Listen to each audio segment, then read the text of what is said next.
Hello everyone, আসসালামু আলাইকুম। Welcome to my page Safwan's Mummy Kitchen. আজকে আমি তৈরি করব হুবহু বাহিরের স্টাইলে সিঙ্গারা রেসিপি।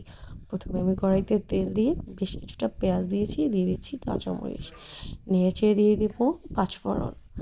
তারপর নেড়েচেড়ে এটাকে লাল লাল করে ভেজে দিয়ে দেবো হলুদ গুঁড়ো, লবণ, মরিচ গুঁড়ো, গরম মশলা গুঁড়ো হোমমেড।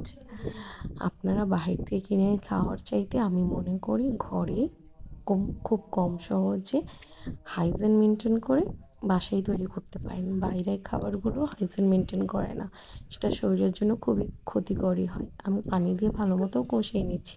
যখন তেল ছেড়ে আসবে তখন বেশ কিছুটা কাঁচামরিচ দিয়ে ধুয়ে রাখা কুচি করা আলুগুলো দিয়ে দিব। আলু দিয়ে নেড়ে চেড়ে এর মধ্যে দুটা স্বাদে ম্যাজিক মশলা দিয়ে দিব আর সামান্য কিছু টেস্টিং সল্ট।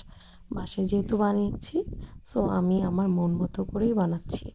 বাইরের খাবারগুলো সাধারণত স্বাস্থ্য সচেতন হয় না, ওইগুলো খেলে শরীরের জন্য ক্ষতিই হয়। আপনি বাসায় তৈরি করে খেয়ে দেখতে পারেন। আলহামদুলিল্লাহ, খেতে কোনো অংশে বাইরের চেতে কম হয় না। বাসার খাবারগুলো সবসময় স্বাস্থ্যসম্মতই হয়। আমি নেড়ে চেড়ে এটাকে ভেজে রান্না করব। যখন আলুগুলো সেদ্ধ হয়ে যাবে তখন আমি খুন্তি দিয়ে এটাকে কুচিয়ে কুচিয়ে ভেঙে নেব, আধ ভাঙ্গা করে নেব। তারপর একটু স্টিকি ভাব আনার জন্য আমি এখানে 2 চামচ কর্নফ্লাওয়ার 1 কাপের মধ্যে গলিয়ে আমি দিয়ে দেব। কর্নফ্লাওয়ার দিয়ে নেড়ে চেড়ে আমি নামিয়ে দিব ধনেপাতা দিয়ে। কর্নফ্লাওয়ারটা দিচ্ছি যাতে এটা একটু ঘন ঘন হয়, দেখতেও সুন্দর হবে, খেতেও ভালো লাগবে। আপনারা চাইলে নাও দিতে পারেন। নামিয়ে সাইড করে রেখে দেব। তারপরে আমি আটা নিয়েছি, এটাকে আমি এখন রুটি যেভাবে বানাই সেভাবেই আমি আটাটাকে কাই করে নেব।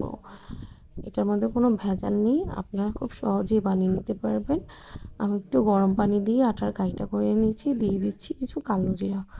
সিঙ্গারার মধ্যে কালো জিরাটা খুবই ভালো লাগে। এখন জাস্ট সিঙ্গারার শেপ দেওয়ার পালা।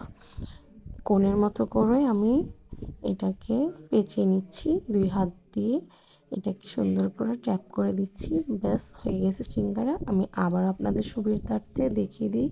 প্রথমেই 3 কোণার চেয়ে একটা কোণের মতো করব। এখন এটার মধ্যে পুর দিয়ে 4 সাইডে পানি দিয়ে লাগিয়ে দেব আর একটু ভেঙে নেব প্লাসের মতো দেখতে। ব্যাস হয়ে যাবে ঘরে তৈরি সিঙ্গারা। এটা আপনি ফ্রোজেন করে 1-2 মাস অনায়াসে রাখতে পারবেন। যখন ইচ্ছে তখন ভেজে খেতে পারবেন। একদম মনে হবে মাত্রই বানিয়েছেন। এটা খেতে খুবই সুস্বাদু হয়। আমি রোজার উপলক্ষে বানিয়ে ফ্রোজেন করে রেখেছি।